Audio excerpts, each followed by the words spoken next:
On January 12, 1956, Boston. Before sunrise, teams of FBI agents spread out across the city. By the end of the morning, 6 men are in handcuffs. The newspapers explode. The crime of the century has finally been solved. But here's what makes this story one of the most painful in criminal history. 6 years earlier, those men had pulled off what experts still call the perfect robbery. $2.7 million. No fingerprints, no faces, no witnesses who could name them. And under the law at that time, there was a magic date. If the robbers could simply stay quiet, stay patient, until January 17, 1956, then legally, no one could ever charge them with the robbery. Ever. It's called the statute of limitations, a countdown clock to total freedom. 6 years. That's all they had to survive. 2,191 days. They made it. 2,186. Arrested, with 5 days left on the clock. In this episode, you're going to see how 11 ordinary Boston crooks built the perfect crime over 2 full years. You're going to see the pact they swore, and the greed that cracked it. You're going to see a machine gun open fire on a quiet Boston street. And at the end, I'll show you the part of this story that is still unsolved. Because of the $2.7 million they stole, more than $2.6 million has never been found. Stay with us. Chapter 1. 2 years of patience. Every great heist starts with one person who sees what everyone else misses. In this story, that person is Anthony Pino. Everyone called him Fats. Fats Pino was a small-time Boston thief. Not famous, not feared, but patient, in a way most criminals never are. And in the late 1940s, Pino became obsessed with one building, the Brinks building, in Boston's North End.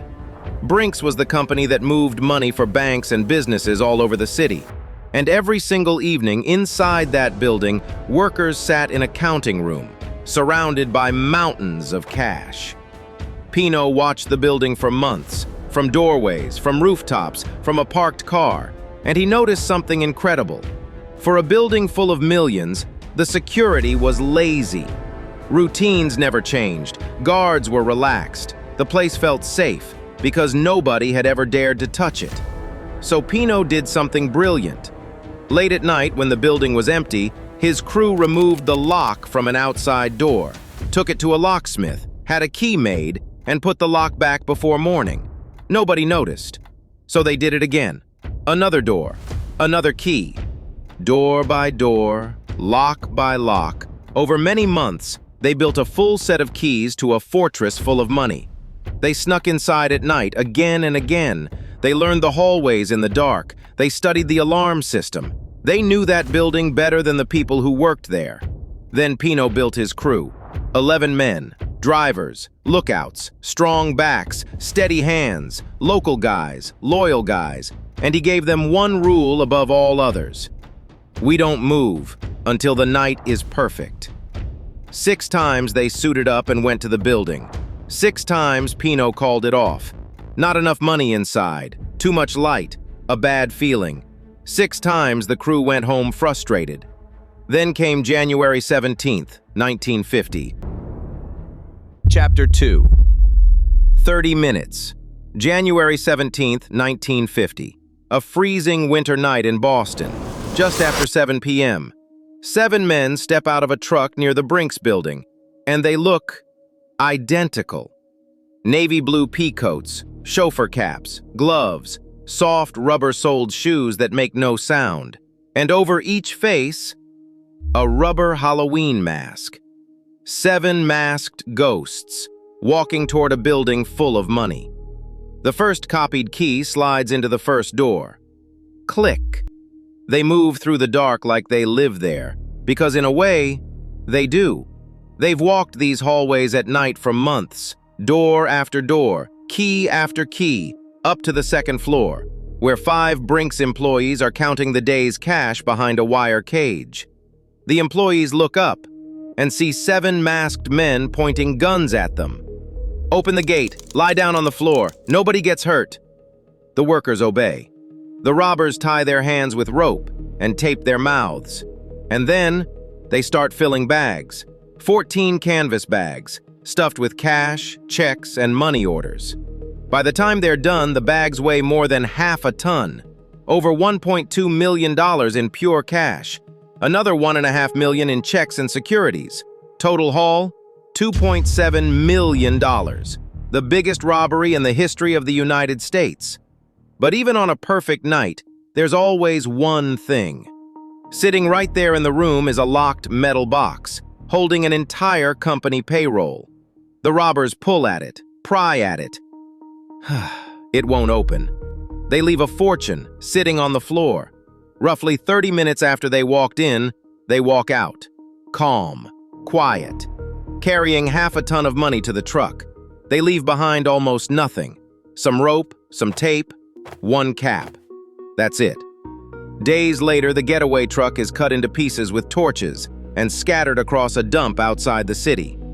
And then comes the most important moment of the entire crime. The pact. The money gets hidden. Nobody spends big. Nobody buys a car, a house, a diamond ring. Nobody breathes a word.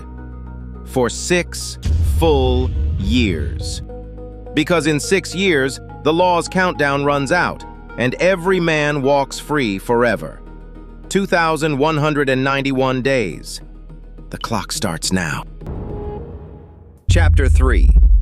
The $29 million hunt.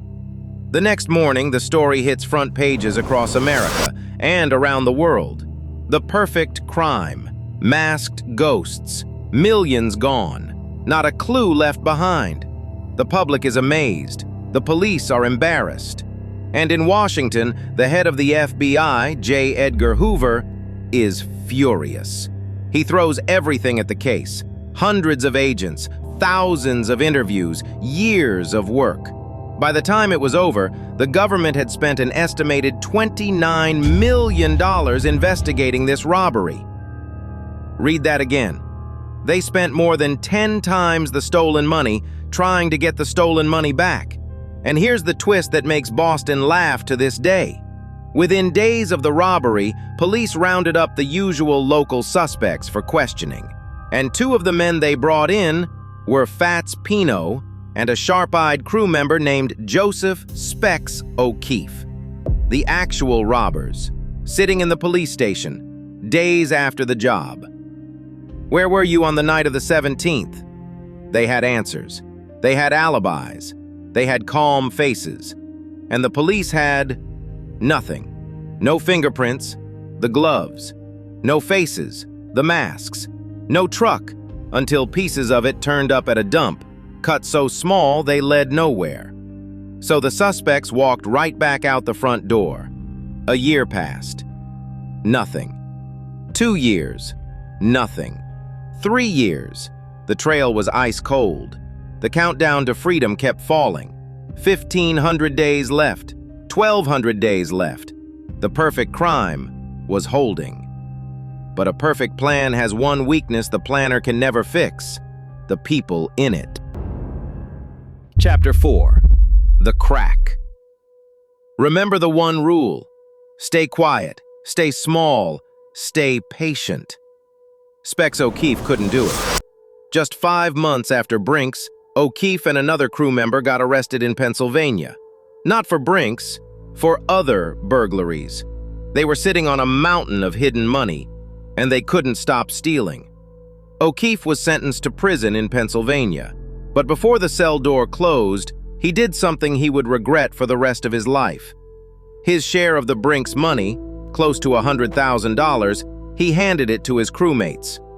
"Hold it for me, keep it safe, I'll be back." Years pass. The clock keeps falling. 1954. O'Keefe finally gets out and comes home to Boston. He goes to the gang. He asks one simple question. "Where's my money?" The answer destroys everything. The money is gone, spent, borrowed, vanished into other men's pockets while he sat in a cell. The men he protected with his silence had robbed him. O'Keefe explodes. He grabs a gun, kidnaps a member of the gang's inner circle, and holds him for ransom. "Pay me my share, or else." The gang scrapes together a small payment, a fraction of what they owe him. But now they have a monster of their own making, an angry, broke, betrayed man who knows every name, every detail, every hiding place. The gang holds a quiet meeting, and they reach a quiet decision. Specs O'Keefe has to die. Chapter 5. The Hitman. For a job this serious, the gang doesn't use a local. They reach out to New York and hire a professional killer named Elmer Burke. His nickname tells you his specialty: Trigger Burke. His weapon of choice, a machine gun. June 1954. A quiet residential street in Dorchester, Boston. Night.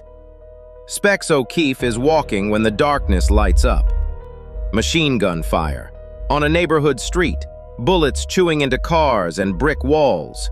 O'Keefe runs, ducking between houses, scrambling through yards, the gunfire chasing him through the dark. He's hit, in the wrist, in the chest.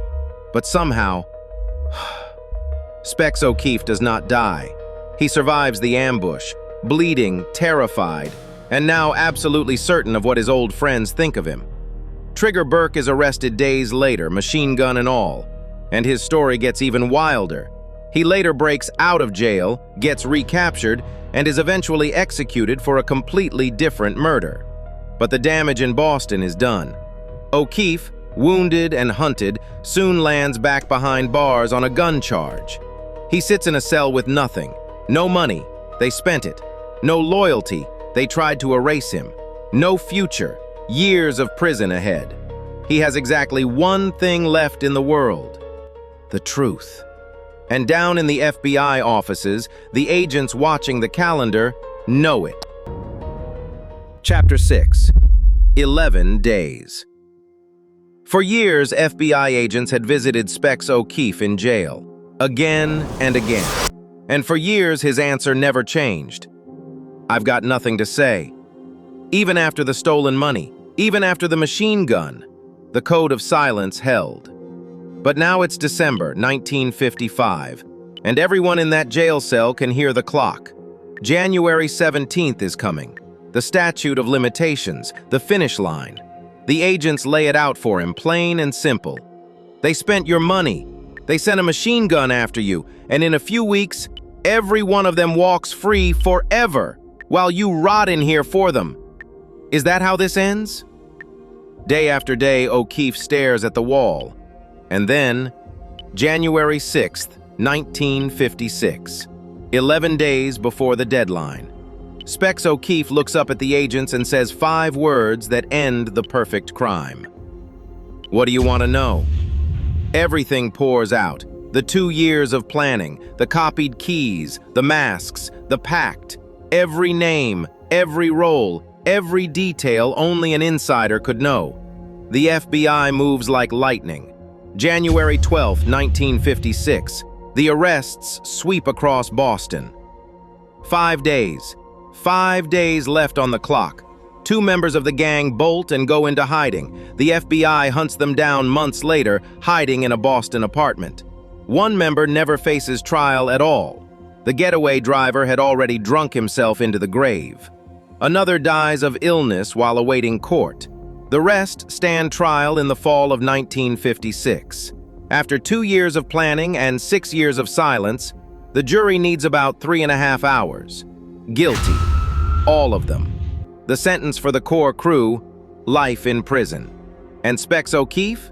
For his testimony, the man at the center of the biggest robbery in American history gets 4 years. He's free by 1960. The perfect crime lasted 5 years and 360 days. Closing. The money is still out there. So the men were caught. Case closed, right? Not quite, because there's one question this case has never answered. Where is the money? Of the $2.7 million stolen that night, investigators recovered about $58,000. That's it, around 2%. And part of that came from one of the strangest discoveries in Boston history. Months after the arrests, investigators tore open a wall in a Boston office building and found thousands of dollars in rotting, moldy bills, stuffed inside like insulation. Hidden money, literally turning to dust in the dark. The other $2.6 million? Never found. Maybe it was gambled and leaked away a little at a time during 6 careful years. Maybe it's buried somewhere around Boston in coffee cans and metal boxes. Or maybe some of it is still sitting inside a wall, in a cellar, under a floor, in a building people walk past every single day. 75 years later, nobody knows. As for the men, the survivors served about 14 years before parole. Fats Pino went back to a quiet Boston life, forever famous, forever watched. And Specs O'Keefe, the man who talked, vanished into a new name, far from Boston. According to several accounts, he spent his later years out in California, working quietly as a driver for the Hollywood movie star Cary Grant, who reportedly loved hearing his stories. The rat of the century, chauffeuring a movie star into the sunset. Here's the lesson of the Brinks job. These men beat the locks, they beat the alarms, they beat the FBI for 6 years, with a $29 million hunt breathing down their necks. The only thing they couldn't beat was each other. They needed 6 years of loyalty. They ran out 5 days early. So tell me in the comments, $2.6 million, missing since 1950. Where do you think it is? Welcome to the Boston Underworld, where even the perfect crime needs perfect friends.